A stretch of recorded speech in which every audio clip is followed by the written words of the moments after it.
এতিয়া মই শেষত এটা আপোনালোকক কথা ক'ব খুজিছোঁ 1983 চনত যেতিয়া অসমত ভয়ংকৰ অশান্তি হৈছিল সংঘৰ্ষ হৈছিল 2000তকৈও অধিক লোকৰ মৃত্যু হৈছিল তেতিয়া চৰকাৰে তিৱাৰী কমিছন গঠন কৰিছিল আৰু তিৱাৰী কমিছনৰ প্ৰতিবেদনখন মুখ্যমন্ত্ৰী প্ৰফুল্ল কুমাৰ মহন্তই যদিও সদনত পেশ কৰিছিলে তাৰ কপি কাকো নিদিয়াকৈ ইস্যুটো শেষ কৰি থোৱা হৈছিল 25 তাৰিখে আমি সদনৰ সকলো বিধায়কক আমি তিৱাৰী কমিছনৰ ৰিপৰ্ট বিতৰণ কৰিম সদৌ অসম ছাত্ৰ সন্থাই আমাক কৈছিলে যে তিৱাৰী কমিছনৰ ৰিপৰ্টটো আপোনালোকে দিয়ক তাত আমাৰ কোনো আপত্তি নাই কিন্তু সেই সময়ত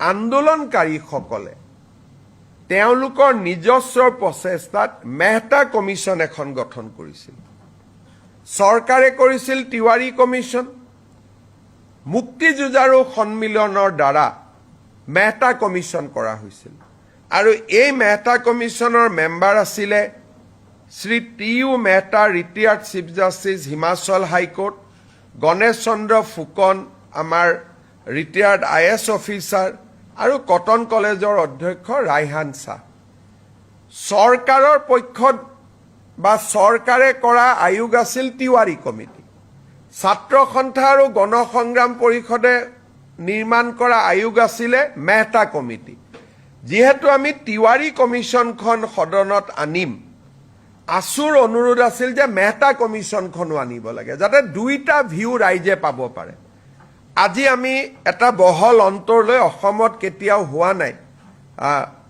ব্যক্তিগত বা সামাজিক পৰ্যায়ত গঠন কৰা আয়োগৰ প্ৰতিবেদন বিধানসভাত দাখিল কৰা আজিলৈকে কোনো ৰেকৰ্ড নাই কিন্তু পৰম্পৰা ভাঙি আমি জাষ্টিছ মেহতা কমিটিৰ ৰিপৰ্ট যদিও ব্যক্তিগত বা সামাজিক পৰ্যায়ত হৈছিল চৰকাৰ কোনো বেচৰকাৰী তদন্ত এই বেচৰকাৰী তদন্তৰ প্ৰতিবেদনখনো আমি সদনত দাখিল কৰিম যাতে অসমৰ ইতিহাসৰ সেই অধ্যায়টোৰ সকলো ধৰণৰ ভিউজ যাতে ৰাইজে পাব পাৰে বেচৰকাৰী তদন্ত আয়োগ চৰকাৰী তদন্ত আয়োগ আমি দুইটা সদনৰ মজিয়াত দাখিল কৰিম বিশেষকৈ ৰিচাৰ্চ ষ্টুডেণ্ট গৱেষণাৰ ষ্টুডেণ্ট অসম আন্দোলনক লৈ গৱেষণা কৰিব খোজা ৰিচাৰ্চ কৰিব খোজা জানিব খোজা এই সকলো ব্যক্তিৰ কাৰণে দুইখন কমিটিৰ ৰিপৰ্ট থাকিলে তেওঁলোকে এই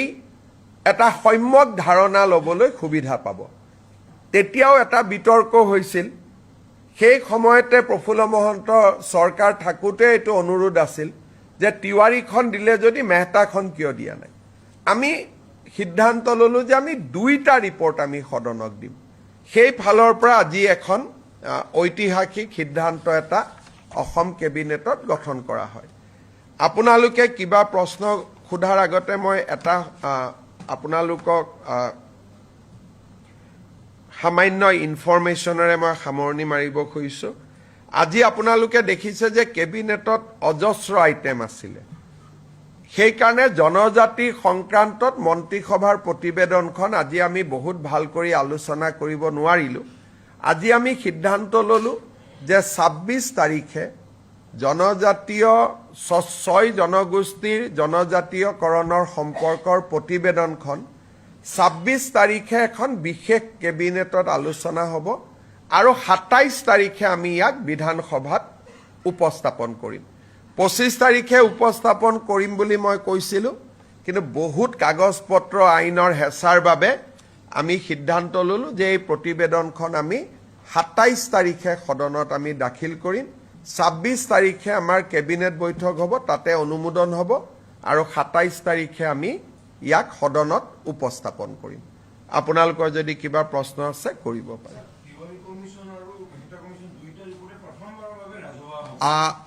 চক যদি টেকনিক্যালি সোধে হয়তো দুইটা ৰিপৰ্টে ৰাজহুৱা হৈছিলে কিন্তু আছুৱেও কপি বনাই কাকো দিব পৰা নাছিল মহন্ত ডাঙৰীয়ায়ো কাকো দিব পৰা নাছিল টেকনিক্যালি উপস্থাপন হৈছিল এইবাৰ দুইখন বহল ভিত্তিত ৰাইজে দেখিব পাব মেহতা কমিশ্যনটো এছেম্বলিত দিয়াৰ কথাই নাই, এখন বেচৰকাৰী আছিলে।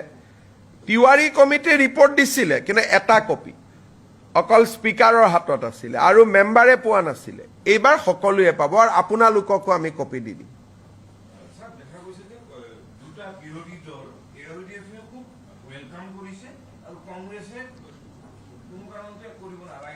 চাওক, মই ৰিপৰ্টটো যিহেতু পঢ়িছোঁ, তিৱাৰী কমিশ্যনৰ ৰিপৰ্টটো যদিও সেই সময়ত কংগ্ৰেছৰ চৰকাৰৰ দিনত, হিতেশ্বৰ শইকীয়া চৰকাৰৰ দিনতে তাৰ প্ৰতিবেদন আহিছিল, ৰিপৰ্টটো সম্যকভাৱে এটা নিৰপেক্ষ ৰিপৰ্ট আৰু যথেষ্ট কষ্ট তাত কৰা হৈছিলে।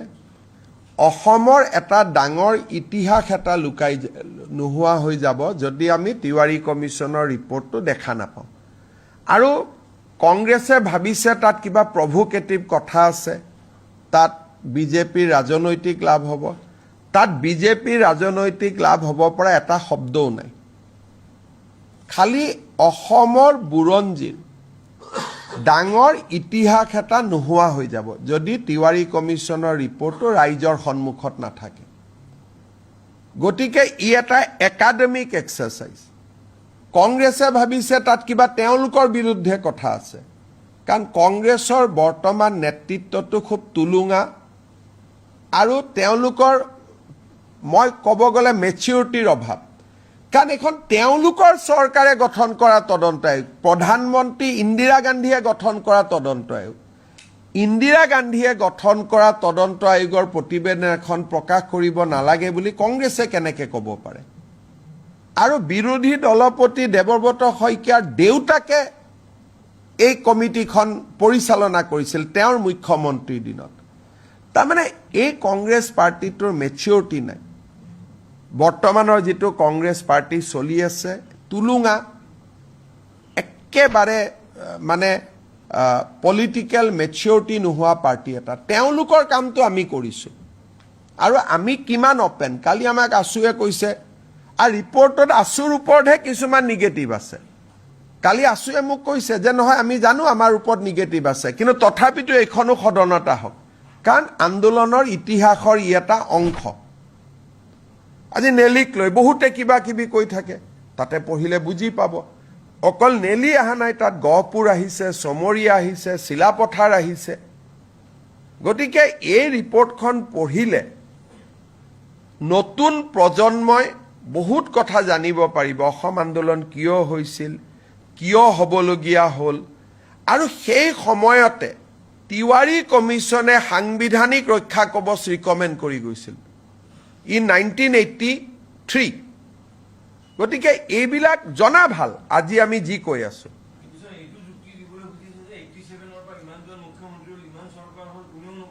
হিমন্ত বিশ্ব শৰ্মা সকলো কামতে ব্যতিক্ৰম নাই। টাটা ছেমি কণ্ডাক্টৰ বেলেগ কোন মুখ্যমন্ত্ৰীয়ে কৰিলে? অসমীয়া ভাষাক ধ্ৰুপদী ভাষাৰ মৰ্যাদা কোনে দিলে? বৃন্দাবনী বস্ত্ৰ কোনে আনিলে? লাচিত বৰফুকনৰ জন্ম জয়ন্তী কোনে পালন কৰিলে? চুকাফাৰ নামত বিশ্ববিদ্যালয় কোনে কৰিলে? টি গাৰ্ডেনৰ শ্ৰমিকক মাটিৰ অধিকাৰ কোনে দিলে? গতিকে আমাৰ চৰকাৰখনটো ব্যতিক্ৰমী। সেইকাৰণে আমাৰ চৰকাৰখনে সপ্তাহত কেবিনেট পাতি এনেকৈ আপোনালোকক কোনোবা মুখ্যমন্ত্ৰীয়ে এড্ৰেছ কৰাৰ আগতে কোনোবাই কৰিছিল নেকি? গতিকে আমাৰ চৰকাৰখনটো ব্যতিক্ৰম হয়েই, সেইটোতো অসমৰ মানুহে স্বীকাৰ কৰে, আশীৰ্বাদ কৰে। গতিকে আগৰ মুখ্যমন্ত্ৰীয়ে নকৰিলে বুলি মই নকৰিম, এইটো কেনেকুৱা, ক'ত কথা লিখা আছে? আগৰ মুখ্যমন্ত্ৰীসকলৰ মনত ভয় আছিলে, মোৰ মনত ভয় নাই, কাৰণ ইতিহাস কেতিয়াও লুকাব নাপায়। It is a crime. ইতিহাস লুকালে নতুন জেনেৰেশ্যনে অসমক জানিব নোৱাৰিব। And it is a crime against humanity, কোনোবাই যদি ইতিহাসক দাবাব খোজে। আৰু বিধানসভাৰ লাইব্ৰেৰীত ইয়াৰ কপি এটা আছেও, আজিও আছে। এনেকুৱা নহয় যে কপিটো নাই। প্ৰফুল্ল মহন্ত ডাঙৰীয়াই যিটো কপি সদনত দিলে, স্পীকাৰে নি আলমাৰীত থৈ দিছে বিধানসভাৰ লাইব্ৰেৰীত, আজিও আপোনালোকে চাব পাৰে। গতিকে এইটো কোনো সিক্ৰেট ডকুমেণ্টটো নহয়। बहुत लंबा हो जाएगा माँ, कहाँ हो पाएगा ये English Hindi. Today Assam cabinet has approved host of legislation around 27 to be placed before Assam Assembly, which will be in session from 25th of this month. This include a provision for handing over tea garden labor colonies land to the tea garden laborers, School Provincialization Act, relaxation of Animal Cruelty Act to provide a facility for buffalo fight like Jalakattu. All these legislation will be placed before the assembly, including a new policy for MRO. Along with this legislation, we are also going to place the Tiwari Commission report, which was constituted in 1983 to investigate the region of violence that has erupted in the state in the year 2083, which has witnessed death over 3,000 citizens. Along with that, at that point of time, a non-government inquiry was also constituted under the chairmanship of Justice T.U. Mehta. Government of Assam going to lay both the report of the commission constituted by Government of Assam, the report of the commission constituted by the agitationists of that point of time, so that the people of Assam, new generation scholars, can study the root cause of Assam agitation and various issues surrounding the identity issue of Assamese people.